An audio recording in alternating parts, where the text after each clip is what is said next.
Hello, everyone. This is Jim Okersinski with your Week 11 lecture video. In this video, I'm going to begin in the textbook on how to organize the proposal essay. Much like the summary essay, Essay 2, there is a specific organization for Essay 3 in the proposal argument. I offer two strategies, just like I offered in the Essay 2, the summary essay. One of which is for the proposal here is the anecdote, right? To draw on your own experiences in higher education so you can provide context for your problem. So a story about your life that centers on your problem that you are seeking to solve in the proposal essay. Or the other alternative is the background. Provide some basic information about the problems that you are talking about, whether it's some statistics or situations. You have to provide some background so the reader becomes familiar. Either way, or either strategy, I should say, is a good way into the problem solution format. Whatever you choose, one or the other, not both, make sure it's an introduction. Now, at the end of your introduction, whatever it is you choose, you need a guiding point or a thesis. This is an argument, a proposal argument. So what is your main point of the draft? A thesis can be as simple as stating the problem and providing an overview of the solutions. Really straightforward, okay? For the problem of higher education, we might want to look at increased state funding, um, gaining income inequality, or whatever the third solution might be. If you use a divided thesis, we call it, you can certainly work with that. All right, but there's got to be some sort of thesis. And I want to speak to a minute about the important sentences of any essay. I might have mentioned this in a previous lecture video. However, the three most important sentences in an essay is the very first sentence. It's what your reader reads that works them into your introduction. Sentence should be grammatically correct, should say something really interesting and profound. You should spend some time on that first sentence. It should not be confusing in any way. All right, so you need to spend some time on that first sentence. Consequently, then at the end of the opening paragraph or your introduction is your thesis statement. Thesis statement, once again, requires some time. You should spend some time writing it, rewriting it, tweaking it. Make sure that it is actually, right, grammatically correct and to the point. Now, after you get through the opening, the main section of the draft, okay, is basically as simple as stating or dramatizing the problem. You're going to talk about the problem. Here's where you establish the seriousness and the consequentiality of the problem. Part of the essay, you should show me evidence for support about the seriousness of the problem, data from your sources, and examples from real life experience to drive the show.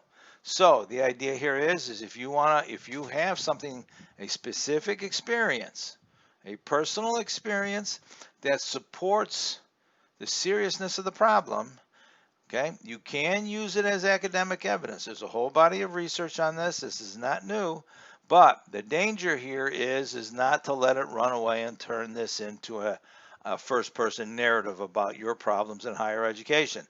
You're using personal experience, should be focused, be used basically like a source information that you would take from a source, a quote, or a paraphrase to demonstrate, in other words, to support your seriousness or consequentiality of the problem. So that'll be key. How do you control yourself rhetorically in using it? Big transition phrase here is, for example, talk about your experience and then move on. All right. So now after you've dramatized the problem, you want to lay out your solutions. Here's where you inform the reader of the solutions to the problem you've laid out. Some of the solutions can be quite simple, others more complicated. Provide the evidence, the show me to back up your solution. So you might want to, research some sources to make sure you have evidence to support your solutions. Here's where you demonstrate the possible solutions by finding others who have solved the problem, data from your sources, or real life examples to provide the evidence. So it's really clear. And then you close up with the conclusion. Wrap up with the reasoning of why your solution would benefit people or society. How is that going to affect all of those in you know, who will suffer from that problem and benefit from your solutions. So I want to get to the appendix, and let's take a look at the, let's get down to the proposal examples. This is summary, another summary. I want to get to the proposal here. Is here where we talk about the bachelor problem. So you have two essays to write about in discussion board 15. One is the bachelor problem. All right, if you look through the introduction here, clearly the pathway that this student took was the anecdotal, where he talks about his experiences at Moraine Valley and how he wished it was turned into a, or he was able to get a bachelor's degree at Moraine, but you know, his big problem was they had to move on to an expensive tuition for a four-year college. So one thing I want to point out here is when the two examples, be sure that you review how the writers use sources, how they write the lead-ins to their information here. Institute for Higher Education Policy reported on the Socialist website by Kathleen Martin that 95% of American colleges are too expensive for the majority of low-income students. Parenthetical here to show the end of the quote, right? And the information. So we have principle of citation number 1, Institute for Higher Education Policy. Kathleen Martin as the author, as you're introducing the source. The end point is here, the parenthetical, and the end quotation, right? So when we get down to the works cited page here, we will get Kathleen Martin. So I have principle number 3, the cross-reference. So be sure when you're performing your rhetorical analysis for discussion board 15, you notice how the individual writers handle and introduce sources. Both essays are really good examples of how to work with the words of others.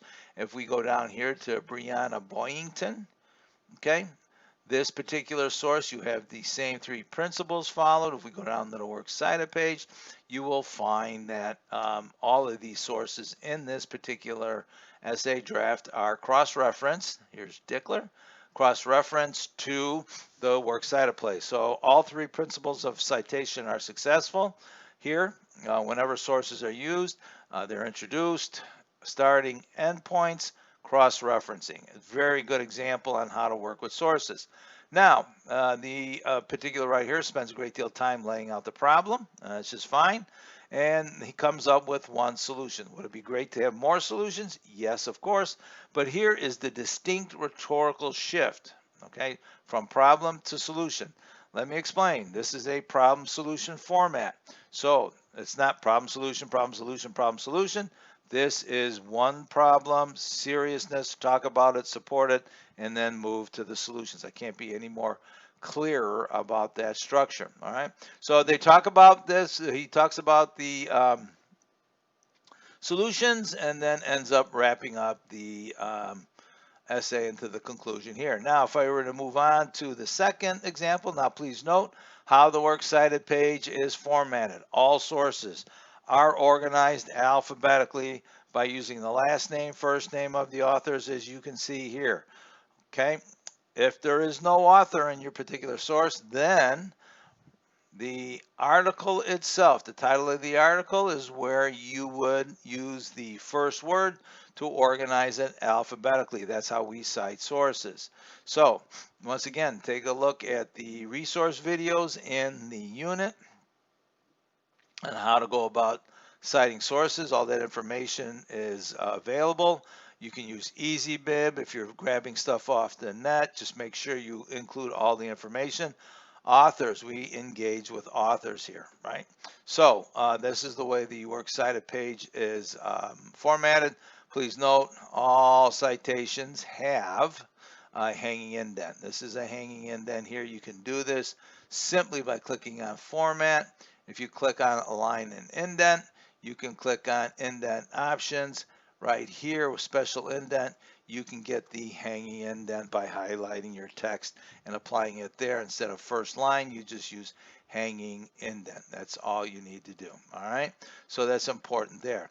Now with the second essay example, coping with stress and anxiety, this individual writer used the background to talk about it, personal experience in here, in how to support the stress and anxiety, weaves in not only personal experience, but a quote from our first source. Right, let me see if there is here. But it's here, unfortunately. Tim Gorel goes on to detail various problems. Here's the lead into the information there, into the quote.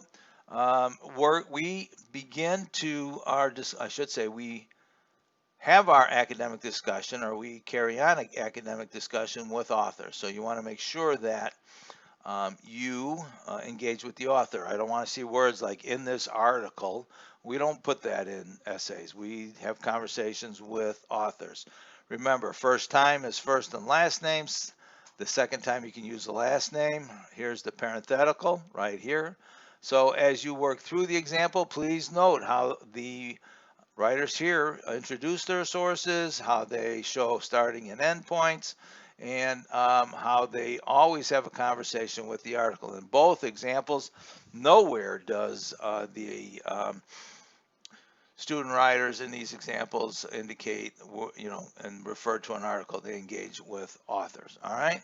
So this particular example in stress and anxiety basically spent significant time with solutions, and you're going to want to look and see here where they pivot to solutions, and they offer many solutions and strategies to deal with stress and anxiety before they begin the conclusion here. All right, so you have two distinct examples and different structures here to work with. Please look at how they introduce sources, showing endpoints, and cross-reference the sources.